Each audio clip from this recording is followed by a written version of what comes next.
Showdown in Motown, round 2. It tops our news at 6. It's the face-off at the Fox Theater with the road to the White House running right through the Motor City. You can see live from Chopper 7 high above the Fox right now. And speaking of the roads, just moments ago, protesters were attempting to block the Detroit-Windsor tunnel. We saw several of them being put in handcuffs. We're still awaiting word from police on how many people were actually arrested. It's all leading up to round 2 of the Democratic presidential debates here in Detroit. Second set of candidates of 10 now looking to get their time in the political spotlight. And we are expecting it to be a hot one tonight. The 7 Action News team is spread out across downtown, ready to bring you complete coverage. We'll begin with our Glenda Lewis, who is live outside the Fox Theater tonight. Glenda? Well, good evening to you, Dave and Carolyn. We are now about 2 hours away from round 2 of the Detroit debate. 10 more candidates will be taking the stage tonight, including the current front runner, former Vice President Joe Biden. Last night, we saw the candidates clashing over health care, immigration, gun violence.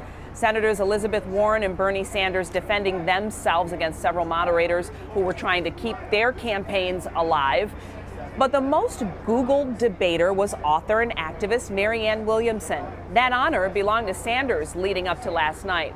But after Williamson was the top trending debater in 49 of 50 states, and that could help her develop a following in the months ahead. Our team coverage continues now with 7 Action News reporter Brian Abel, who's setting the stage for part 2 tonight. Brian, what's happening?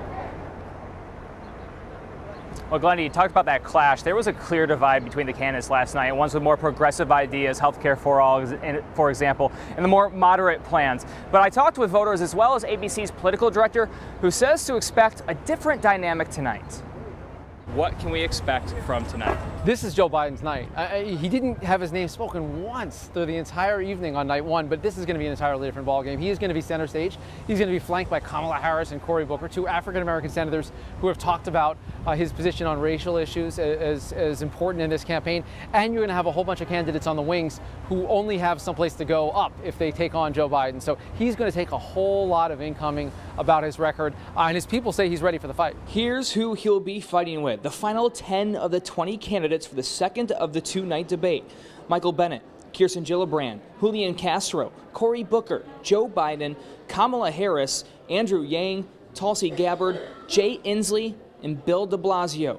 After night 1, Detroit voters share what they hope to see tonight. Something different. I can't put my finger on it. Tonight I just really want to for them to kind of like stick to the issues about how is we really going to fix everything that needs to be fixed. I know we can't fix it all right away. Not just college education, but education in manufacturing. No, I want to see someone who's at least going to be able to compete with Trump.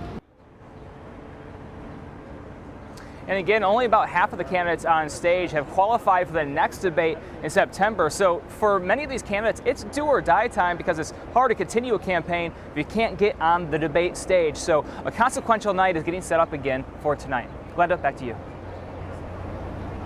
You're right, do or die time. Brian, thank you. We want to turn now to 7 Action News reporter Rudy Harper with more on what people are saying about the debate. Rudy. Well, the atmosphere here is electric. You can see the barricades behind me, and just behind that, thousands of people lined up to get inside the debate tonight. You can see that line moving right now. The doors opened here at 5 o'clock, and of course, people will have to go through security before they find their seat. Of course, we've been talking to people all day about what matters to them, what issues matter to them, and what do they need to hear for that candidate to get their vote. I need to really hear that someone can really lead the party and that they can unite our nation. The economy, certainly. Immigration actually is also another one that's important to me as well, and healthcare. Well, some voters we spoke to in line here know who they're voting for already. Others still say they're undecided and waiting to see the outcome of tonight's debate to make that decision. Back to you. All right, Rudy, thank you. And as we were discussing, Joe Biden was the front runner heading into the debates, but his name didn't come up once among his fellow candidates last night. We'll see how he responds to that and what he has to say about what he heard last night. Also, the police presence here with private security and Detroit police and Michigan State Police, it is full on protection with the streets blocked. So Really safe atmosphere, people lining up outside.